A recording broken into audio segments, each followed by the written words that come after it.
Muy buenas tardes o muy buen mediodía para quienes todavía no hemos almorzado. Dando continuidad a esta segunda jornada de desarrollo local e inclusión social, vamos a escuchar a los tres panelistas que tenemos hoy. Darío Díaz, intendente de la localidad de Añelo. El señor ingeniero Guillermo Gesualdo, secretario de Energía de la provincia de Río Negro.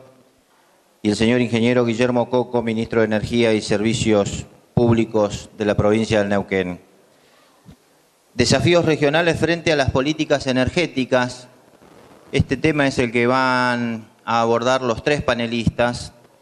Menudo tema, ¿no? Vamos a ver cómo se las arreglan para poder convencernos un poco de todas las dudas que tenemos y que tiene la comunidad en general, ¿no?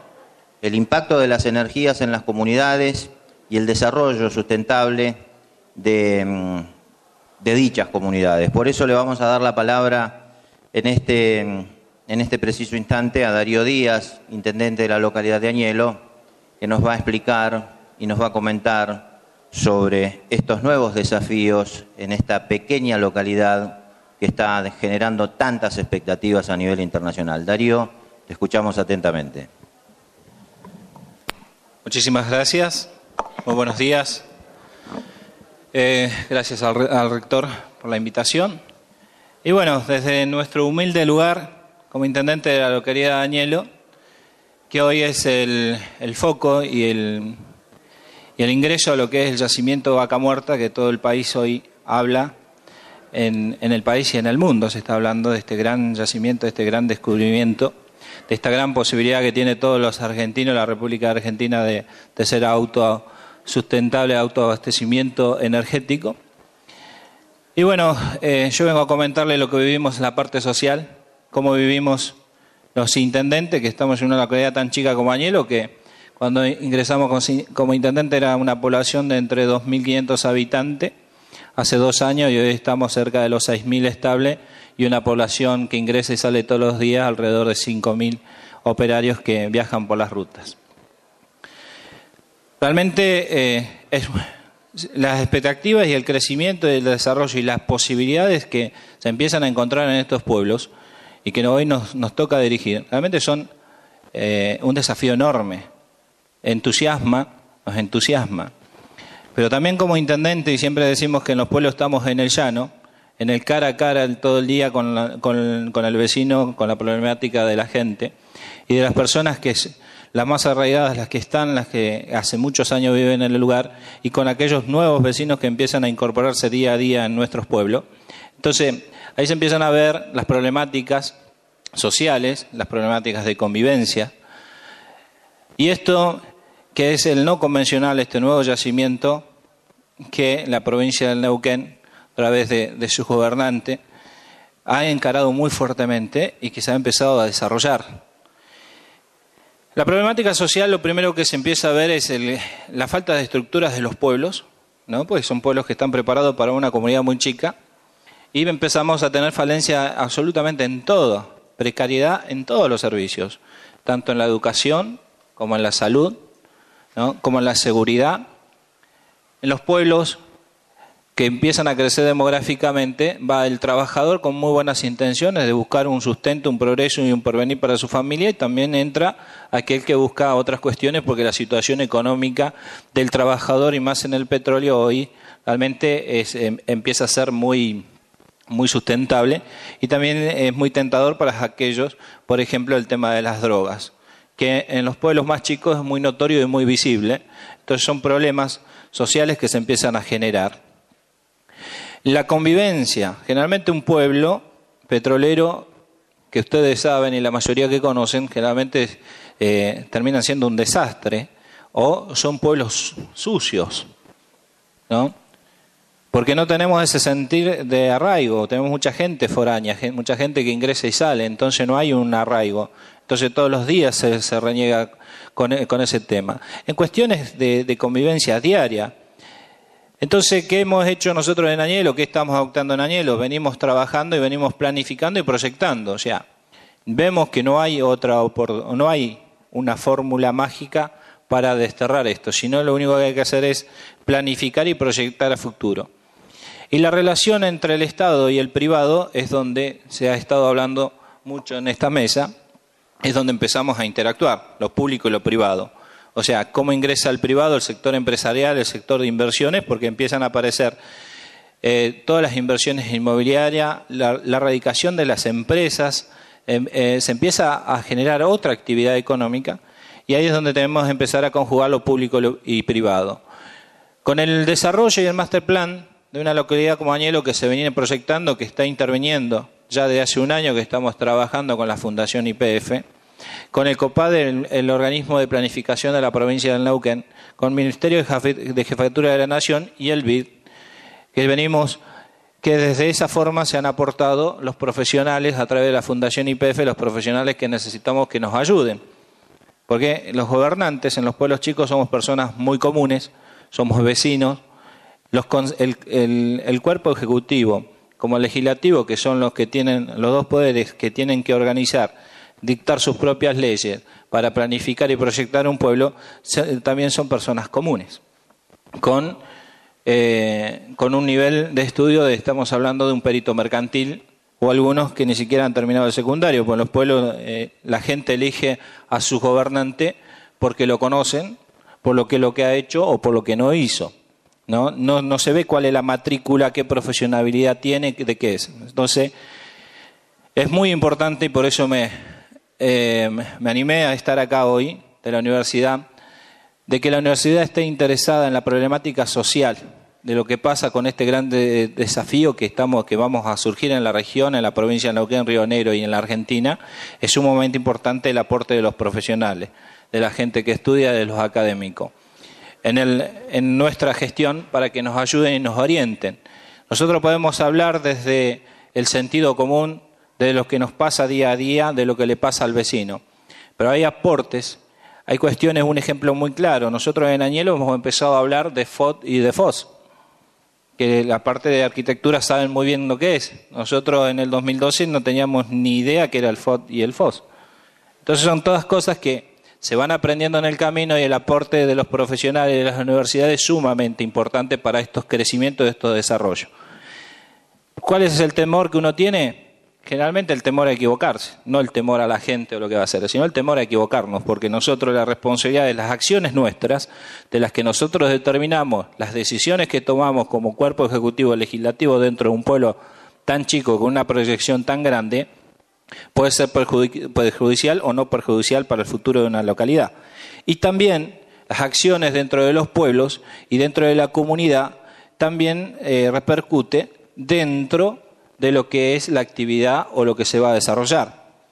Por eso también, cuando se habla de la problemática social, se habla del trabajo, se habla de la seguridad, se habla de la salud, se habla de la educación. El trabajo o los conflictos sociales, que son los que siempre están latentes, o sea, hay conflictos sociales porque hay desocupado y no ingresa a trabajar, ¿no? O por ahí últimamente lo que nos viene sucediendo, o sea, hay conflictos sociales que se generan de otras localidades y que nos afectan a la nuestra.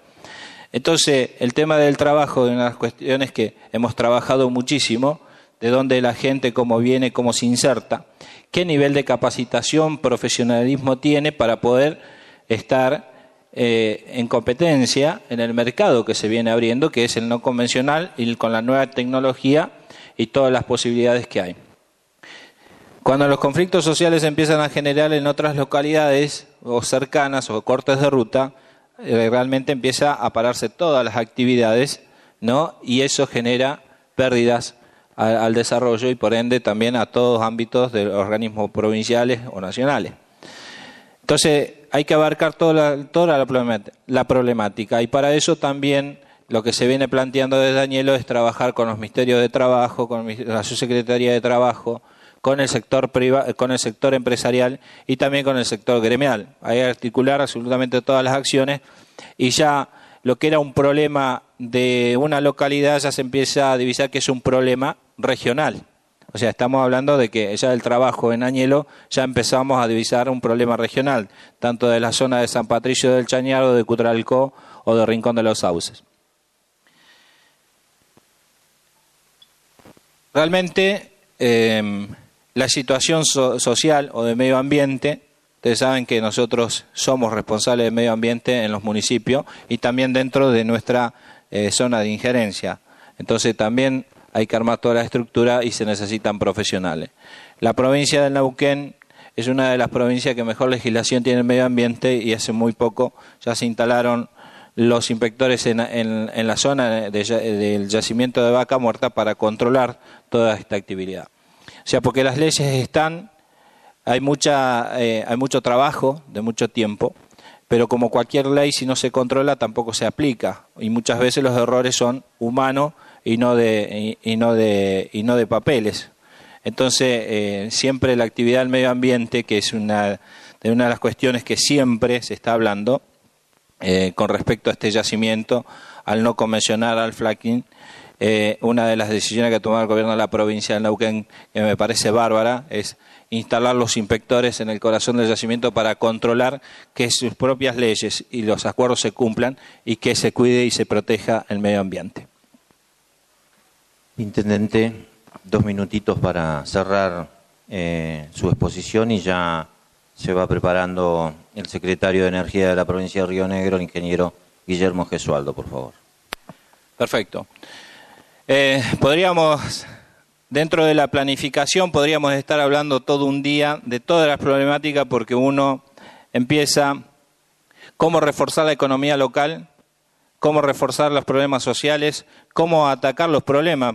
Yo siempre digo, cada uno de los problemas que te genera esto, y al ser el petróleo una actividad tan explosiva, porque se toma una decisión, el sector privado invierte y empieza a invertir rápido, entonces los pueblos como Añelo, que no tenían la estructura para albergar toda esta situación, realmente tiene que reacomodarse o adaptarse a las circunstancias en forma rápida, ¿no? Porque si no, la misma explosión o el mismo desarrollo que se viene, el sector privado es como un tsunami, nos termina aplastando, y ahí es donde empezamos a ver que los pueblos empiezan a hacer un gran desorden y empiezan a generarse muchísimos focos de diferentes empresas por un lado, gente por un lado, tomas por otro lado. Entonces, la planificación, y hoy como venimos trabajando en Añelo y con la ayuda de todos los estamentos de la parte de provincia y nación y del sector privado, creo que es la fórmula y el camino que hoy nosotros estamos entendiendo que en Añelo podemos salir adelante y podemos contener esa gran ansiedad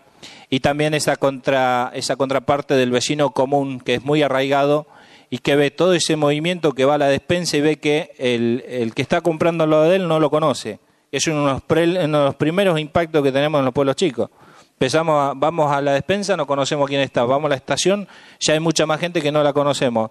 Entonces, poder salir de esa situación, de esta convergencia que hoy está viviendo Añelo, requiere de mucho trabajo, compromiso, de mucha planificación y de mucho diálogo con los vecinos y la comunidad, qué es lo que va a pasar a futuro.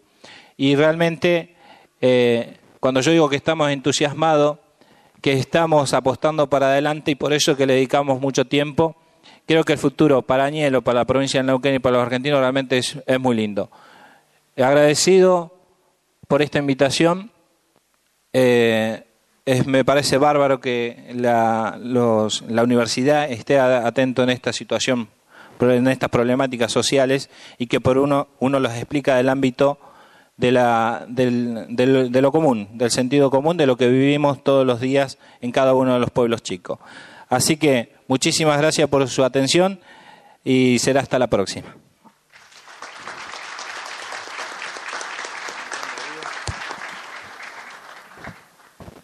Muchas gracias, Darío. Bueno, vamos a escuchar ahora al secretario de Energía de la provincia de Río Negro, el ingeniero Guillermo Gesualdo. Desafíos regionales frente a las políticas energéticas. ¿Está conforme con el temita que le ha tocado, Guillermo? Sí, por supuesto. Bueno, vamos entonces. Ok. Primero agradecer la presencia del público y todos los que quieran escuchar. Agradecer la invitación de la Universidad de Flores. Y bueno, compartir el panel con Darío, con Guillermo, que son gente conocida, amiga, que hemos vivido algunos temas juntos. Y ahora estamos por ahí transitando esta, no digo una novedad, pero sí el día a día nos convoca permanentemente con el tema energético, el tema petrolero, las nuevas formas de explotar. Lo que vive Darío en su localidad es claro, fue muy gráfico. Guillermo permanentemente es un actor importante dentro del concierto de estos temas y hemos compartido visiones muy parecidas en cuanto a las políticas regionales, a los desarrollos regionales, a las miradas de cómo hacer frente a lo que significa esta independencia, soberanía energética. Tal vez la provincia de Neuquén siempre ha tenido un rol importante, no solamente como productor, sino por su decisión de avanzar en ser protagonista. Desde Río Negro,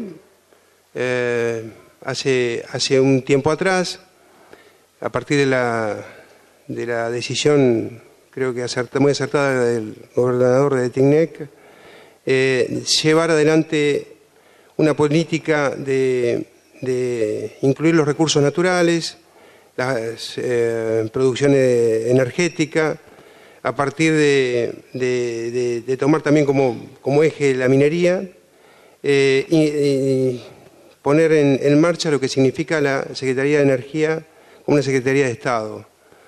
Eso nos vincula con el manejo de los recursos naturales y con la energía, básicamente. Yo, digamos, independientemente de la posición tan particular de este panel, hice una mirada un poco más relacionada con la inclusión, que significa los recursos naturales y cómo defenderlos y desarrollarlos. Particularmente, voy a pasar algunas filminas. Todo esto nos despierta políticas regionales, mirada, desarrollo, desafíos, la universidad, la sustentabilidad, bueno, varios actores nacionales, provinciales, municipales. Por ello me centré en lo que serían las políticas públicas que desde el Estado tenemos que afrontar. Y eso, cuando uno mira y entiende el Estado provincial como una especie de telaraña, pero tenemos ahí distintos ministerios, distintos poderes, y la creación de la Secretaría de Energía, la Secretaría de Estado de Energía, que no tenía la provincia de Río Negro, incluye básicamente tres aspectos: lo que sería la Secretaría de Hidrocarburos, la Secretaría de Minería y la Secretaría de Energía Eléctrica. Básicamente la idea es que la provincia de Río Negro estaba un poco, no digo desarrollada en estos aspectos, sino no tenía la mirada puesta en lo que significan los recursos naturales. Y había que tener algún principio de información. Primero, para tomar buenas decisiones hay que contener toda la información posible. Y ese fue el primer paso que nos pusimos a desarrollar. Si tenemos esa información a través del Estado, podemos tener políticas de control y fiscalización. Y todos estos recursos que, como bien decía hoy Pablo, los recursos naturales, creo que hay que explotarlos de la mejor manera, incluyendo todos los aspectos ambientales, pero no negarse a ellos, y transformar esos recursos en bienes y servicios para la comunidad. Pero para eso hay que tener información. Si vamos a lo que es la parte hidrocarburífera, el petróleo que tanto y gas que nos importan, la provincia de Río Negro tenía como eje la renegociación de los contratos petroleros, una ley creada hace un par de años, la 4818, que ponía, digamos, en en escala o en posibilidad de igualar a todas las otras provincias que allá prácticamente habían negociado sus contratos petroleros. Río Negro era una de las últimas. Esa ley tenía varios aspectos a considerar, pero particularmente, a diferencia de otras provincias, incluía, digamos, algunas comisiones de seguimiento, audiencias públicas, que incluye, digamos, además, tener en cuenta el pensamiento directo de la comunidad. Para eso se creó el sistema INPRO, que es un informe provincial de producción.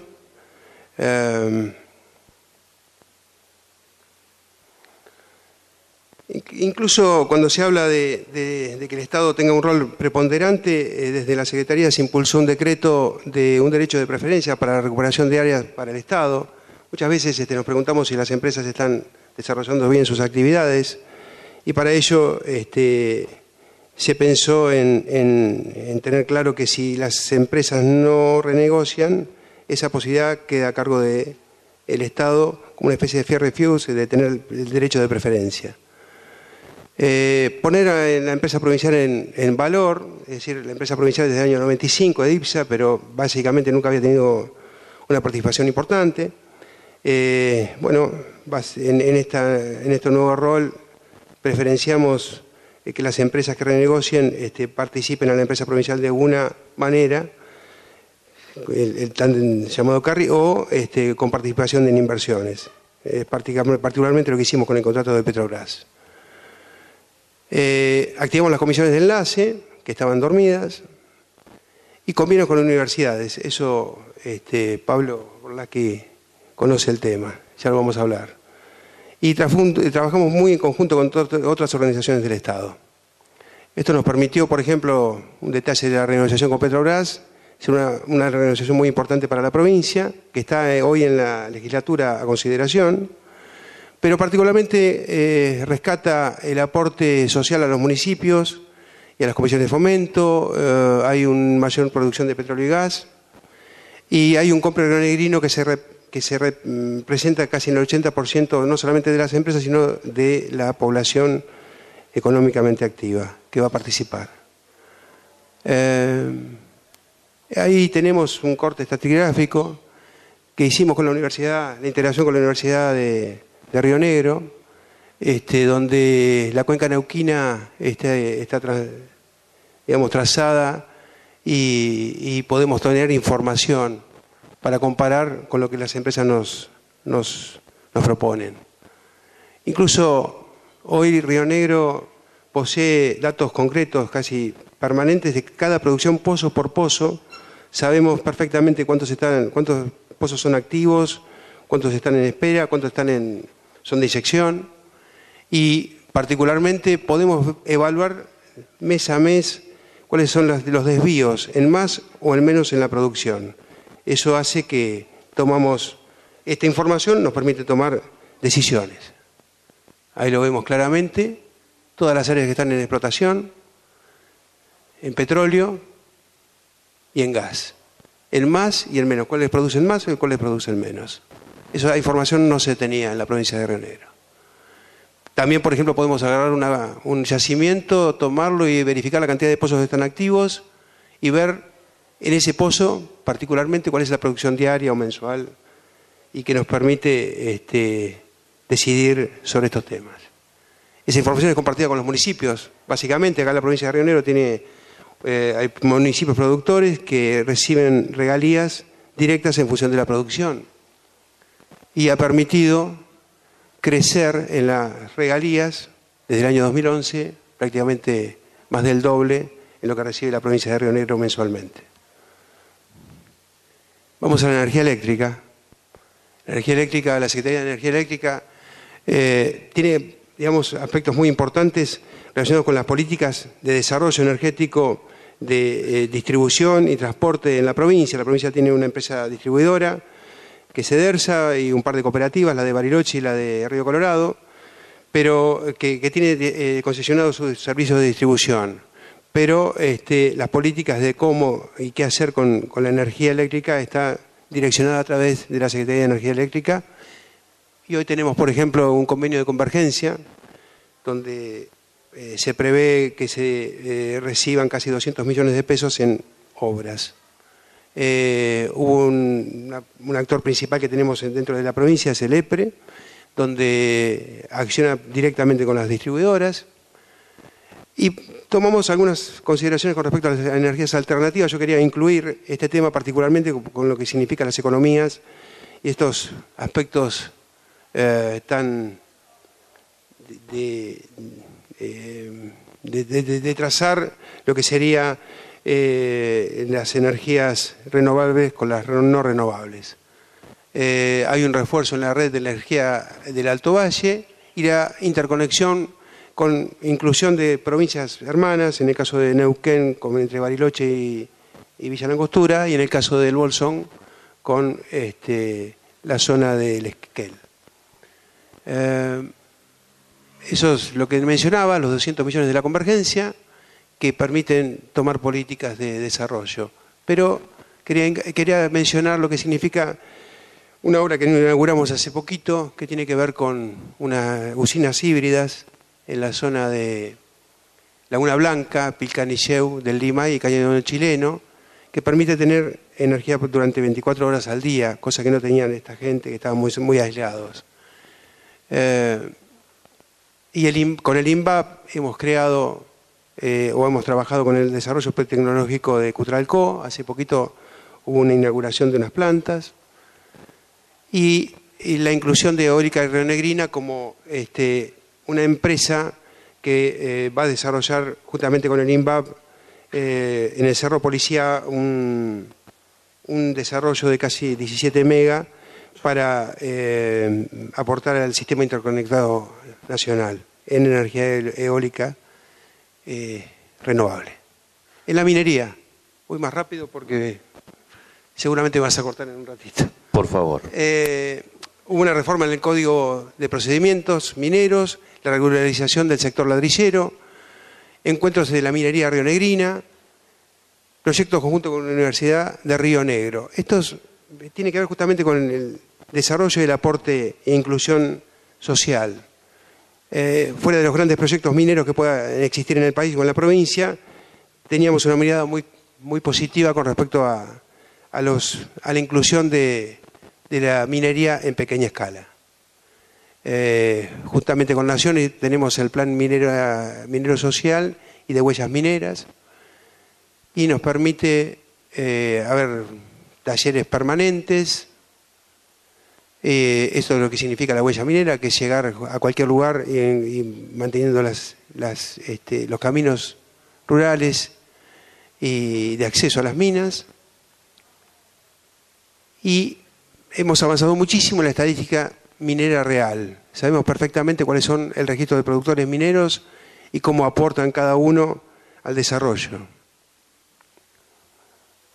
Vemos un tema que conocen la gente del Alto Valle, la gente de acá de la universidad, todo lo que significa manejar el tema de ladrilleros en la zona es muy importante. Estamos trabajando en ello, porque hay que impulsar, es una actividad que hay que ordenarla, que hay que, no digo regularla, sino integrarla. Y para ello hemos dado los primeros pasos relacionados con estos temas. Vamos a seguir adelante. Muchas gracias.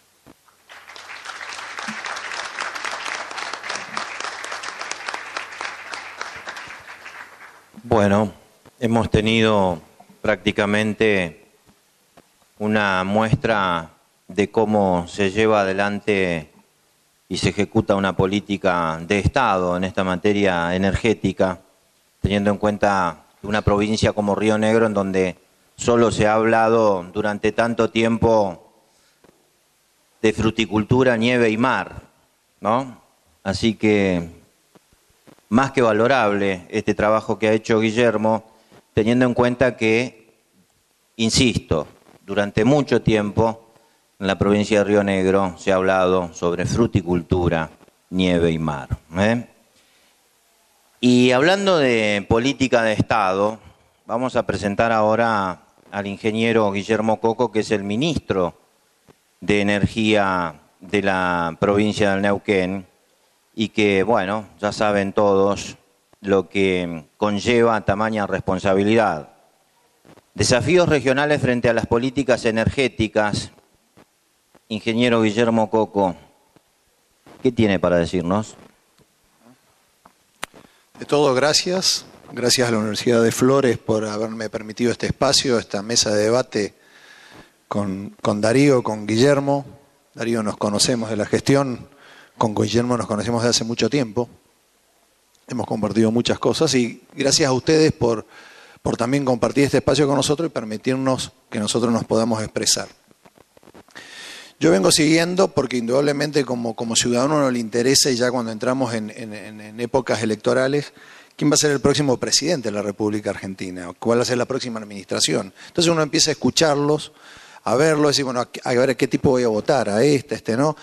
Y de hace un año yo empezaba a escucharlos y cuáles eran los temas que hablaban los candidatos, los precandidatos a presidente. Había dos temas que eran fundamentales, que era lo que le daban, por supuesto, los asesores y los encuestadores. Decían seguridad e inflación. Vos hablas de seguridad e inflación, esos son los temas que le interesa a la gente. Entonces salió un candidato y decía, yo primero es la inflación y después voy por la seguridad, porque indudablemente la inflación genera desequilibrios fiscales, genera pobreza, genera desequilibrio social, está la delincuencia. Ataco la inflación y voy por la delincuencia. Otro candidato decía, ataco la delincuencia y después voy por la inflación. Hoy esos candidatos están diciendo, primero la energía, después voy por la inflación y después voy por la delincuencia. El otro candidato dice, primero la energía, después la delincuencia y después voy por la inflación. Es decir, que en la medida que los candidatos a la presidencia se han ido metiendo en los grandes temas nacionales, han descubierto que tal vez el principal tema que tengan que atacar y el principal objetivo y el principal expectativa que tenga la gente y desafío sea la energía en la República Argentina. ¿Qué pasa en el mundo? Y en el mundo sigue pasando lo que pasa desde el momento que el hombre logró dominar el fuego. Es decir, ¿quién maneja la energía? ¿Quién tiene la energía más barata? ¿Y quién le garantiza a sus habitantes un futuro de bienestar, que se pueda calentar, se puedan refrigerar y puedan ver televisión? Europa del Este, están en los diarios. ¿Y qué tienen de común los países que hoy están en conflicto en Punta del Este, iba a decir, en Europa del Este? Primero, tienen nombres raros. Dos, todos terminan en tan. Y tres, todos tienen gas.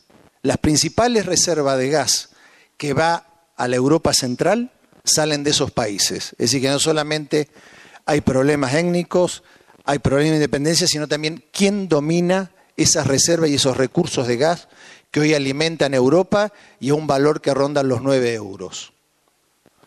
¿Qué pasa en Europa? Ante estos conflictos empiezan a hablar Alemania. Ayer estaba con gente que venía, nosotros estuvimos en Alemania el año pasado firmando contratos con Wintershall. De hecho, ahora en 2 horas recibimos al grupo Evo Wind que viene, aparentemente estaríamos ya por cerrar una inversión eólica en la provincia de Neuquén. Dice, bueno, ante este desequilibrio, este conflicto que se da en Europa del Este, necesito energía para mi habitante, vuelvo al carbón. Es decir, para que tengan una idea, ustedes, Alemania, un país chiquitito, que es más chico que provincia de Buenos Aires, en energía eólica, la mencionaba Guillermo, tienen 24.000 megavatios instalados. Es decir, lo que nosotros tenemos de potencia instalada en el país, Alemania lo tiene con energía eólica renovable, por supuesto, con un fuerte subsidio desde la parte del gobierno. Dice, vamos al carbón. ¿Quién le importa el carbón ahora a Alemania? Y el país que logró cumplir con Kioto, que es Estados Unidos. Ahora Estados Unidos se saca su carbón, lo coloca en Europa porque con el desarrollo de los no convencionales le permite poder en poco tiempo más exportar gas y petróleo, que era algo inconcebible en los Estados Unidos de hace 10 años atrás, y le permite subsidiar el carbón. Eso que hablan de que los mercados energéticos no son regulados, no interviene el Estado, hasta un país, ¿no es cierto?, líder, como que habla de los mercados libres como es Estados Unidos, tiene un mercado regulado. ¿Qué hizo Obama? Obama tenía un gran problema en el mercado del carbón, empezaba a haber desocupación, subsidia el carbón, tiene excedentes de gas, le permite exportarlo. ¿Qué hace Estados Unidos? Excedentes de gas, excedentes de petróleo, toda la gran industria que se había puesto al servicio de importar, hoy se está transformando y reformulando para poder exportar al mundo. ¿Qué sucede en Asia y en Oriente Medio? Fíjense ustedes quiénes son los países que están penetrando. Libia y demás, tenemos España, Francia, Italia, son los europeos bajando a esos países a buscar gas y petróleo. Estados Unidos retirándose, por supuesto, indudablemente el querer ser gendarme del mundo para manejar estos recursos le significa una inercia difícil, porque ahora hay que decirle a los empresarios que fabrican las armas, lo que tienen las gamelas y lo que le hacen los uniformes a los soldados americanos, ahora muchachos nos retiramos porque tenemos gas y petróleo. Entonces, eso es lo que está sucediendo hoy en el mundo. ¿Qué sucede en Argentina? Y bueno, Argentina hoy tiene un desequilibrio de la balanza comercial. Estamos con una proyección de importación de la materia energética de aproximadamente entre 14 y 15 mil millones de dólares. Estamos invirtiendo en la misma materia, creo que este año no creo que se lleguen a 6 mil millones de dólares de inversión, es decir que estamos duplicando la importación de recursos energéticos, lo cual, por supuesto, esto nos genera una dependencia geopolítica. Es decir, acá estamos importando gas a Bolivia, le estamos, indudablemente, aquel que cuando depende el viento en Aeroparque, aquellos que viajamos mucho ya sabemos por qué pista, de por qué lado de la cabecera de Aeroparque se entra. Si ustedes ven cuando gira el avión y ingresa por el sur de Buenos Aires, toca el Río de la Plata, van a ver que parece Normandía. Está lleno de barcos estacionados en el Río de la Plata, no sé si alguno lo vio, esos son metaneros, son buques de gas esperando tanto la disposición en el puerto o bien que Argentina pague ese gas para que puedan descargarlo. Es decir, tenemos una fuerte dependencia geopolítica hoy Argentina debido, ¿no es cierto?, a ese desequilibrio que tenemos en la balanza energética y por otro lado se empieza a ver reflejado ya en la balanza comercial. Esto influye después en el Banco Central, política monetaria, inflación, probablemente la energía pasa a ser un tema condicionante en el país. Y atrás de eso estamos los estados productores, es decir, está Neuquén, está Río Negro, y por supuesto viene el desafío, es decir, hoy Neuquén, también por supuesto porque también lo tiene Río Negro, lo tiene el sur de Mendoza, pero básicamente Neuquén porque es donde se empiezan los desarrollos no convencionales, indudablemente es una puerta de salida al país. Ustedes me preguntan a mí, ¿queda gas y petróleo convencional? Sí, sí queda. Tenemos lo que se denomina el TAI, y sí hay muchos proyectos de TAI. Ahora bien, ¿esto nos permitiría a nosotros una independencia energética y nos permitiría cambiar la relación geopolítica que tenemos con los países que nos abastecen? No. Es decir, la plataforma marina es una incógnita. Ustedes saben que básicamente toda la plataforma está inexplorada. De hecho, hay un plan ahora del Gobierno Nacional de poder hacerlo. ¿Cómo estamos con el sector hidroeléctrico? Y bueno, ustedes saben que una presa demora de 5 a 7, 8 años, depende de la complejidad que tenga. El plan nuclear argentino está retrasado. Y por sobre todas las cosas tenemos una matriz energética donde el 80% de nuestra matriz energética es gas y petróleo. Aquellos que tienen memoria y estudiaban curvas, recuerden que en una época Argentina tomaba de base a sus centrales con las hidroeléctricas y entrábamos en fase, digamos, cubríamos los picos con las centrales gasíficas, las termocentrales. Hoy la base del sistema eléctrico argentino es el gas. Y bueno, y ahí entran los no convencionales, es decir, los no convencionales son la posibilidad de que Argentina vaya a un camino de autoabastecimiento y una libertad energética. Sí, potencialmente sí. ¿Por qué hablamos potencialmente? Porque estamos hablando de recursos, estamos hablando de una cuenca que no es muy explorada, es una cuenca que tiene no más de 5 años. Ustedes saben, hoy nos posicionan como la segunda calidad de recursos, la cuenca más importante en el mundo y estamos tercera, cuarta posición a nivel petrolera, pero todavía no se ha encontrado lo que denominan los americanos el sweet spot, es decir, dónde están aquellos yacimientos o aquellas áreas donde encontremos la mayor productividad al menor costo posible. porque en el no convencional la diferencia que tiene con el convencional es que se habla de que no existe riesgo geológico, porque una vez que uno encuentra la roca, esa roca madre tiene una presión determinada, tiene una temperatura, tiene una maduración, entonces ya sabemos que hay hidrocarburo. El riesgo es un riesgo económico y financiero, es decir, cuánto cuesta ese recurso convertirlo en reserva cuando lo sacamos a la superficie. Entonces, estamos en ese proceso, estamos en un proceso de una curva de aprendizaje que a los Estados Unidos les llevó 10 años. Muy bien.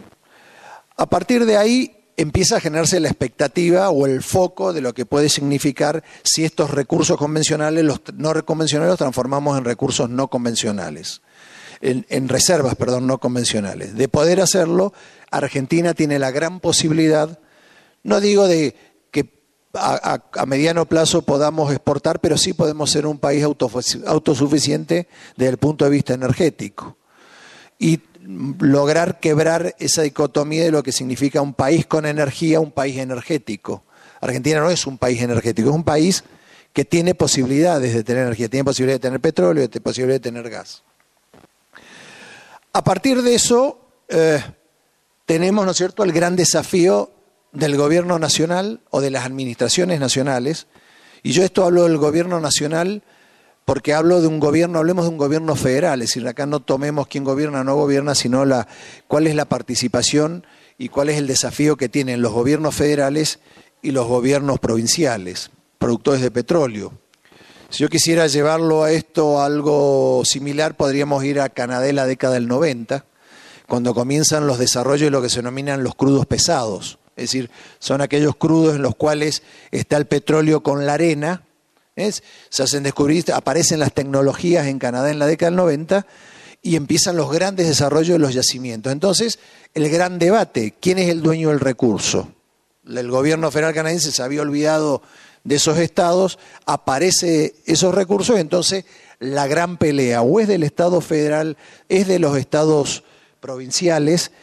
¿Quién maneja esos recursos? ¿Cómo se reparte la torta? Lo que los canadienses llaman el take government. Es decir, ¿cómo es la torta? A ver, ¿cuánta plata hay acá cuando saco la riqueza? ¿Cómo la reparto? ¿Cómo se insertan los estados productores en un estado federal? ¿Es justo que tengamos una isla? ¿Es justo que tengamos un Dubái y el resto de las provincias? ¿No es cierto que hay provincias que se transforman en dormitorio, otras provincias proveen mano de obra? ¿Haya una disociación social y económica? Es decir, ese fue el gran debate de la Canadá de los 90 y el gran debate que estamos viendo hoy en Argentina. Debate el cual nosotros decimos que como provincia de Neuquén estamos dispuestos a darlo, lo que sí, por supuesto, estamos viendo que el primer debate que se nos presenta es una transferencia de la renta pública a la renta privada, porque acá no estamos debatiendo cuánto queda en el gobierno federal y cómo se puede repartir a aquellas provincias y cuánto en las productoras. De hecho, ya ese take government ya lo tenemos. ¿Cómo lo tenemos? Muy simple. Ustedes saben que la pata de los derechos mineros está en nuestras provincias, la pata fiscal en el gobierno federal. Hoy el gobierno federal nos impone los precios de gas, tenemos un mercado semiregulado en petróleo y esto significa que nosotros le hemos dado a la República en los últimos 6 años 7.000 millones de dólares de coparticipar al tener un subsidio en los valores de boca de pozo.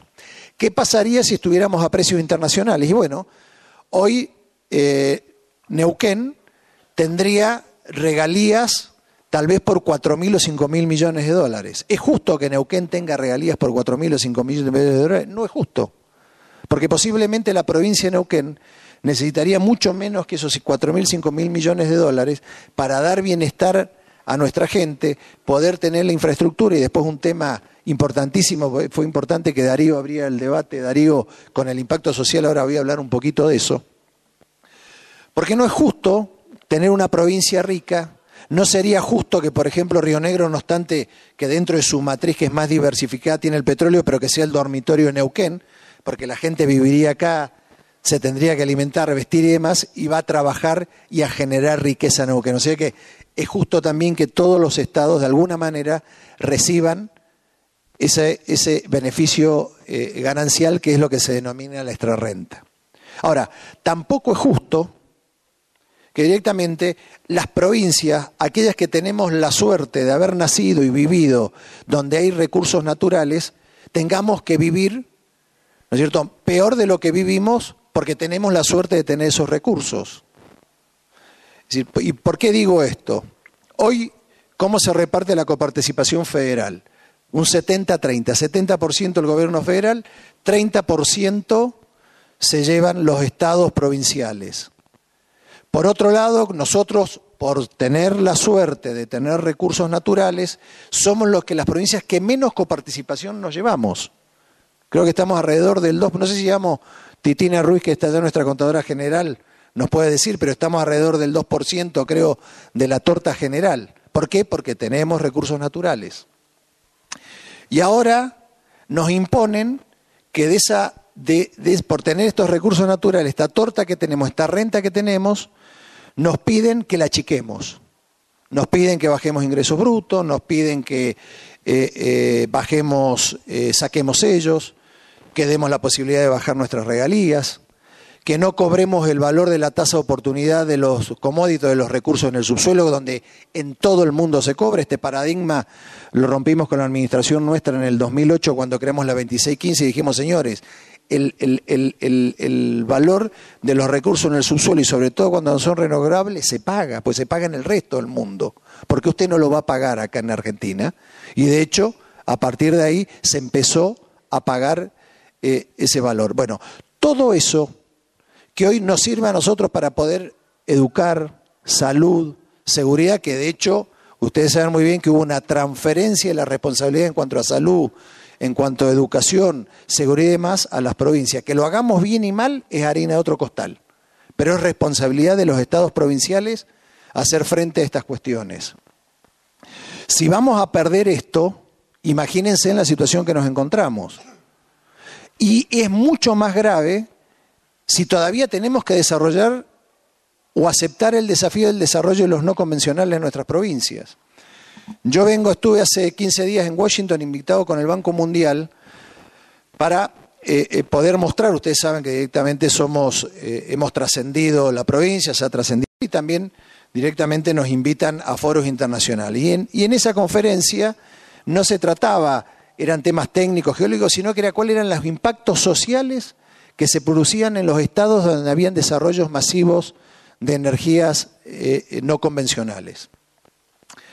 Estaba el estado de Ohio, estaba Pensilvania, estados agrícolas, estados que viven del turismo, ¿no es cierto? Y sorprendía lo que uno escuchaba, ¿no es cierto?, de estados donde uno dice, bueno, viene el primer mundo, lo que vemos en las películas, los autos, las camionetas, los vaqueros, ¿no es cierto?, lo que están pasando y sufriendo esos estados con el impacto que sufre la sociedad. Porque volvamos, es cierto que con esto vamos a generar riqueza, vamos a poder darle una oportunidad a la República y nos tenemos que dar una oportunidad a los habitantes que, vuelvo a repetir, tenemos la suerte de haber nacido en estas provincias y vivir en estas provincias. Y bueno, ¿y cuál fue el resumen de ese taller que hubo en Estados Unidos, en Washington? Y los impactos sociales son impresionantes y nadie los mide. Empezamos con la infraestructura. Ustedes lo saben, me lo decía mi padre el otro día. Mi padre tiene 84 años, había ido a pasar el fin de semana, lo habían invitado al lago, en el camino, 9 de la noche, el viejo se traga un pozo, rompió todo el tren delantero del auto. Quedó tirado, tuvimos que ir a buscar. Me dice, hijo, ¿para qué nos sirve todo esto si yo antes venía al lago y no tenía pozo? Ahora resulta que vos hablás de los no convencionales, está en el diario y yo me quedo tirado a las 10 de la noche. Y esa ruta la repasamos cada 2 meses. Cada 2 meses vamos, la bacheamos y ponemos. Es decir, indudablemente nuestra infraestructura se empieza a colapsar. Entran 20 familias por día. Hospitales, escuelas. El tema seguridad. Hay más flujo de dinero. Empezamos a importar delincuencia. Las últimas 2 bandas que hemos podido lograr detener en Neuquén no son locales, es decir, no son fato en casa, es decir, son bandas importadas que vienen, ¿no es cierto?, a estas provincias porque saben que hay flujo de dinero. ¿Qué pasa con la curva crecimiento o la curva de aprendizaje social cuando tenemos estas inversiones que vienen de forma caótica, como dice un tsunami. En este momento en Neuquén hay inversiones por 5.000 millones de dólares, que era uno de los debates en Estados Unidos, es decir, esa disociación que se da en las economías regionales, en los salarios. Hay gente, hoy un hombre que maneja un camión en un suburbio de la ciudad de Chipoleti o Neuquén tiene un sueldo bruto que está entre 7.000 y 8.000 pesos. Ese mismo hombre mañana logra entrar en una empresa de servicios especiales y pasa a ganar de bruto 150.000 pesos. Eso es lo que tiene un sueldo bruto una persona que maneja un camión de una compañía de servicios especiales en un yacimiento en la provincia de Neuquén. Ustedes imagínense aquellos que son sociólogos o que estudian, ¿no es cierto?, el comportamiento del hombre dentro de la sociedad. Es decir, ese hombre no pudo tener una curva de aprendizaje adecuada. Empieza a generarse la disociación. El payroll, el 60% del payroll de las compañías están con retención de cuota alimentaria. Es decir, que estamos hablando de una disociación familiar. Y así podría seguir enumerando cosas. Ustedes dicen, y tiene que estar el Estado presente. A esto hay que armar planes de contención, planes de educación. Ahora, para estar un Estado presente necesitamos recursos. Yo escuchaba atentamente a Darío y Darío dice, estamos trabajando, ¿no es cierto?, para ordenar el yo sé lo que es Añelo. Yo no quisiera estar en los zapatos de Darío, pero ni loco. Ya de hecho ser intendente, como digo yo, aquellos que hemos aprendido a transitar la política es trinchera pura.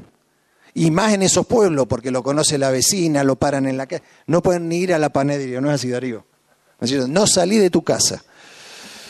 Ustedes, ¿es así? 3 horas. Por eso.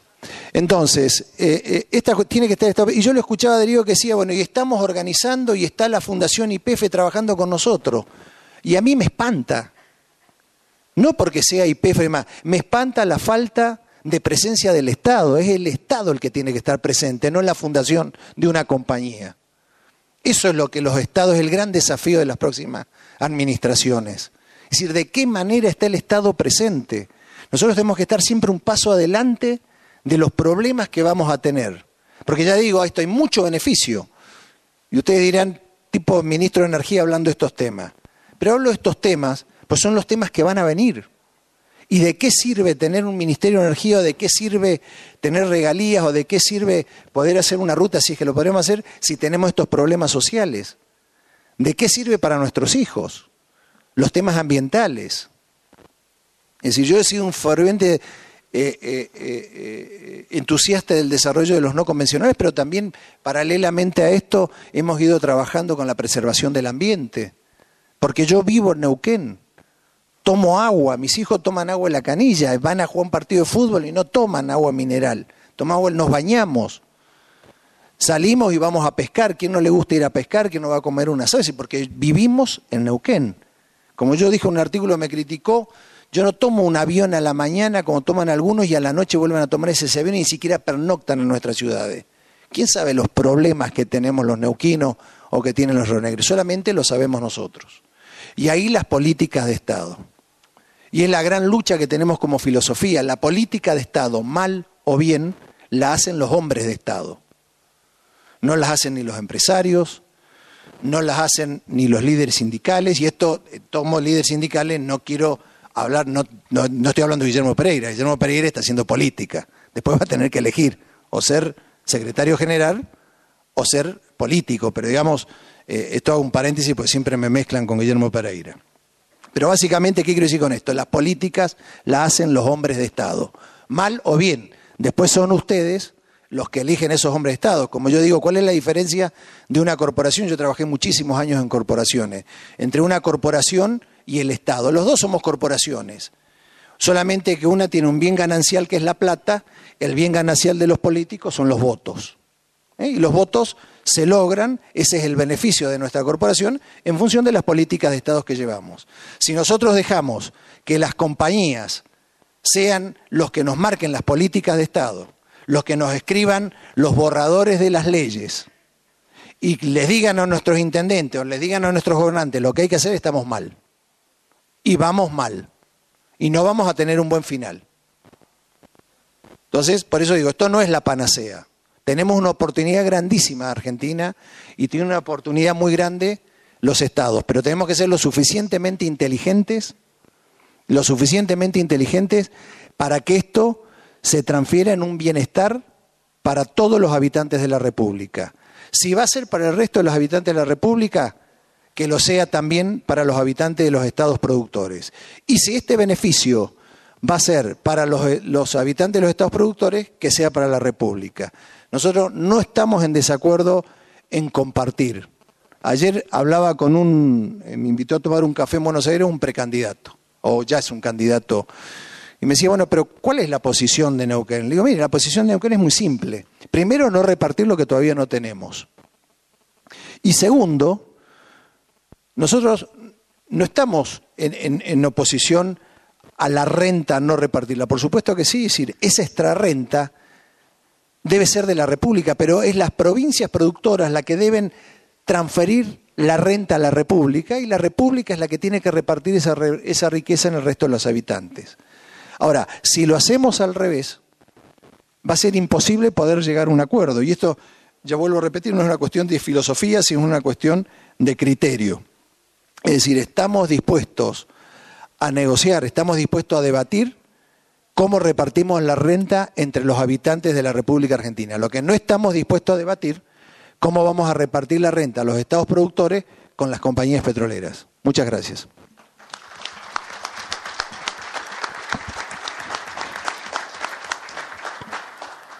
Muy bien.